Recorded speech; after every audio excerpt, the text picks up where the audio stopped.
آج ہم یسوع مسیح کو جانے ہیں بولے تو پاک روح کے طاقت سے جانے ہیں۔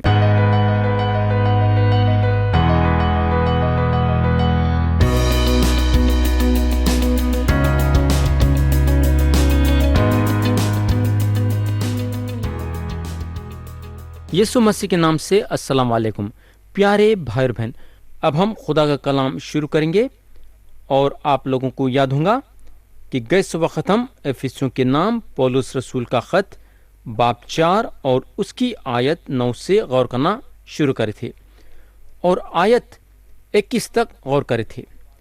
اس کے بعد ہم آیت 22 سے 24 تک پڑھے، اور میں آپ لوگوں کو بتایا تھا کہ ہم یہ آیتوں پہ آتے سو وقت غور کریں گے۔ تو ہم پھر سے یہ آیتیں پڑھیں گے۔ یہاں پولس بولتے ہیں کہ تم اپنے اگلے چال چلن کی اس پرانی انسانیت کو اتار ڈالو جو فریب کی شہوتوں کے سبب سے خراب ہوتی جاتی ہے، اور اپنی عقل کی روحانی حالت میں نئے بنتے جاؤ، اور نئی انسانیت کو پہنو جو خدا کے مطابق سچائی کی راز بازی اور پاکیزگی میں پیدا کی گئی ہے۔ تو پیارے بھائی اور بہن، یہاں پولس ہم کو یہ بتا رہے ہیں کہ ہم اپنی پرانی انسانیت کو اتار ڈالنا اور نئی انسانیت کو پہن لینا۔ جیسا ہم اپنے کپڑوں کو بدلتے ہیں ویسا ہم اپنے انسانیت کو بدل دینا۔ مگر یہاں ایک بات ضرور یاد رکھنا ہے کہ پرانے انسانیت کو اتار کے نئے انسانیت کو ہم اپنی طاقت سے نہیں پہن سکتے۔ میرے بھائی اور بہن، ہم سب بچے ہیں، اور جیسا ایک چھوٹا بچہ اپنے خود ہی سے کپڑے نہیں پہن سکتا، ہم بھی مسیح میں بچے ہیں جو نئے انسانیت کو نہیں پہن سکتے۔ ہم کو مسیح کی طاقت کی ضرورت ہے، اور مسیح ہمارے لیے یہ کام کر چکے ہیں جب انہوں ہمارے گناہوں کے معافی کے لیے صلیب پہ 2000 سال پہلے اپنی جان دیے۔ ایک مسیحی ہونے کے ناطے ہم وہ جگہ پہ نہیں آ سکتے جہاں ہم یہ کام کر سکتے، کیونکہ مسیح ہمارے لیے یہ کام کر چکے ہیں۔ ہم کو رومیو کے خط میں بتایا گیا ہے کہ مسیح کے موت میں پرانے انسان کو صلیب پہ چڑھا دیا گیا ہے۔ رومیو کے نام پولس رسول کا خط باب 6 اور اس کی آیت 6 میں لکھا ہوا ہے، چنانچہ ہم جانتے ہیں کہ ہماری پرانی انسانیت اس کے ساتھ اس لیے صلیب دی گئی کہ گناہ کا بدن بیکار ہو جائے، تاکہ ہم آگے کو گناہ کی غلامی میں نہ رہیں۔ پیارے بھائی اور بہن، یہ سچائی کو جانتے ہوئے کہ پرانی انسانیت مسیح کے ساتھ صلیب پہ چڑھا دی گئی ہے، تو ہم پرانی انسانیت پہ پاک روح کے ذریعے سے قابو پانا۔ کس کے ذریعے سے؟ پاک روح کے ذریعے سے۔ مگر اس کا مطلب یہ نہیں کہ ہمارا جسم، ہماری پرانی طبیعت ہمارے زندگی میں سے پوری طرح سے نکل جائیں گی، ایسی بات نہیں ہے۔ یعنی کہ پرانی انسانیت، پرانی طبیعت رہیں گی ہمارے ساتھ، لیکن ہم کو اس میں جینا نہیں۔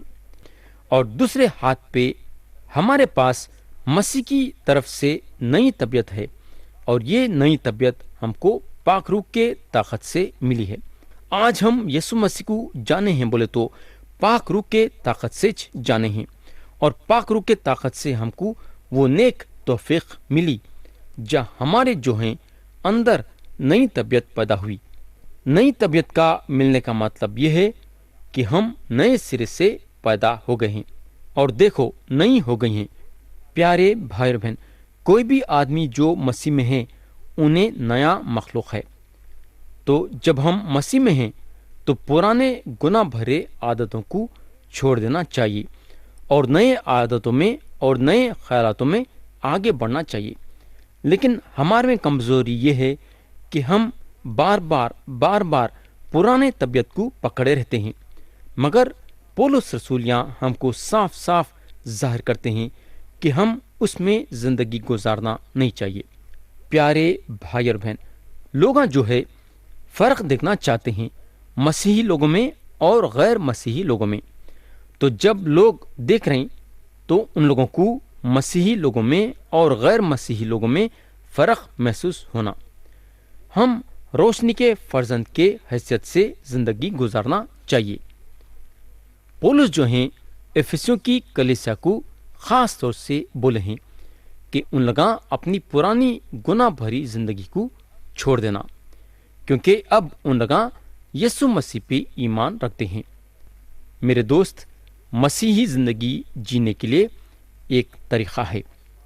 اپنے طبیعت کو بدلانے کا طریقہ یہ ہے کہ ہم پوری طرح سے اپنے آپ کو پاک روح کے حوالے کرنا اور خدا کے کلام کو پڑھنا اور سنتے رہنا، تو ہم بدلتے جائیں گے۔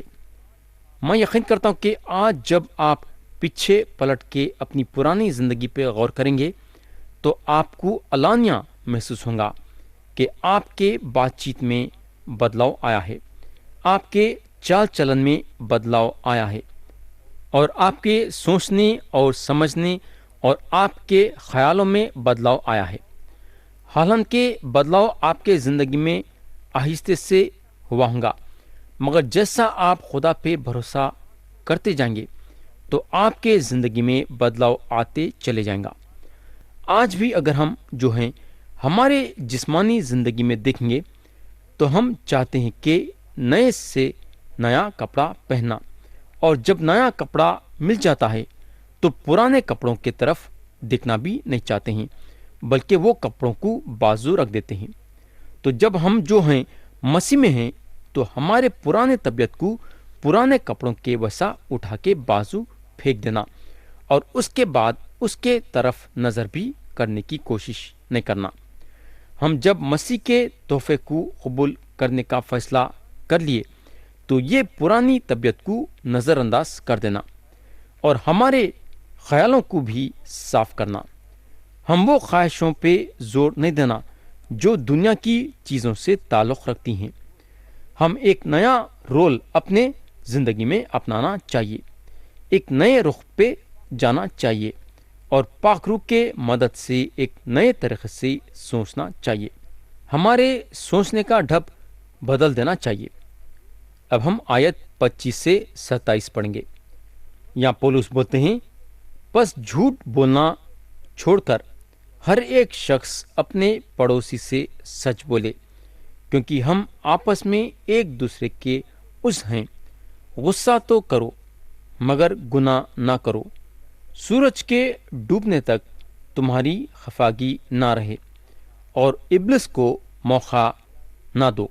تو یہاں پولس بولتے ہیں ہر ایک شخص اپنے پڑوسی سے سچ بولے۔ جب پرانی انسانیت مسیح کے ساتھ صلیب پہ چڑھائی گئی تو جھوٹی باتیں اور دغا باز دل کو بھی صلیب پہ چڑھایا گیا ہے۔ یہ ایک وجہ ہے جو یسوع مسیح صلیب پہ گئے بولے تو وہ وجہ یہ ہے کہ آپ اور میں جھوٹے باتیں بولتے تھے۔ ہم ہمیشہ سچ بولنا چاہیے۔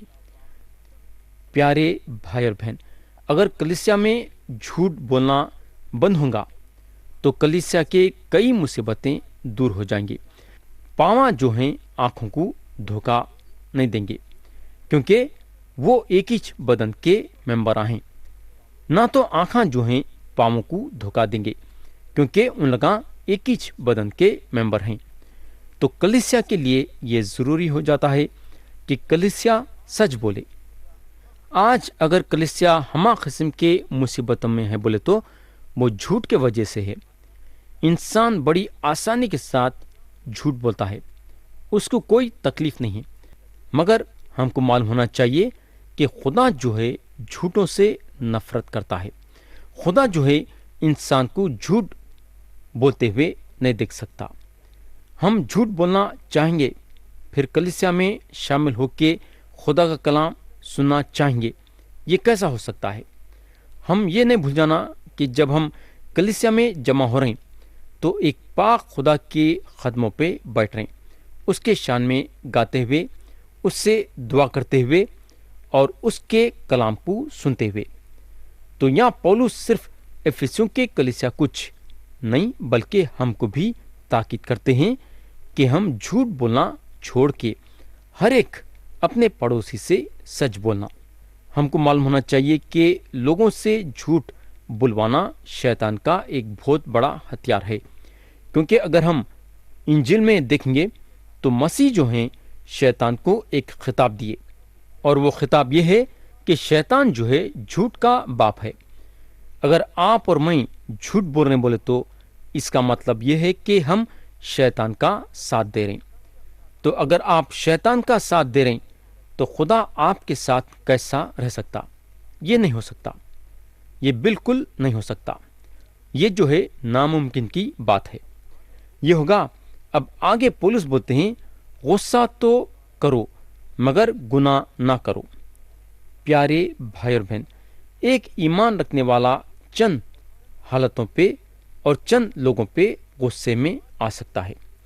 آج جو ہے لوگوں کا خیال یہ ہے کہ ایک مسیحی انسان جو ہے کبھی بھی غصے میں نہیں آنا اور اپنا غصہ ضبط کرنا، چاہے کیسی بھی حالت اس کے سامنے کیوں نہ آ جاؤ، انہیں کبھی بھی غصہ نہیں کرنا۔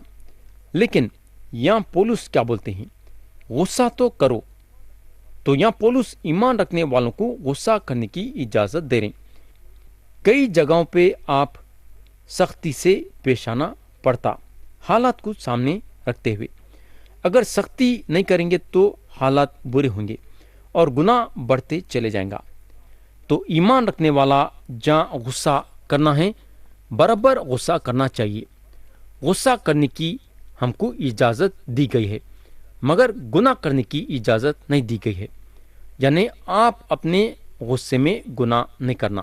مارم پیٹی اور گالیاں بکنا خدا کے حکم کے خلاف ہے اور آپ یہ کام نہیں کر سکتے۔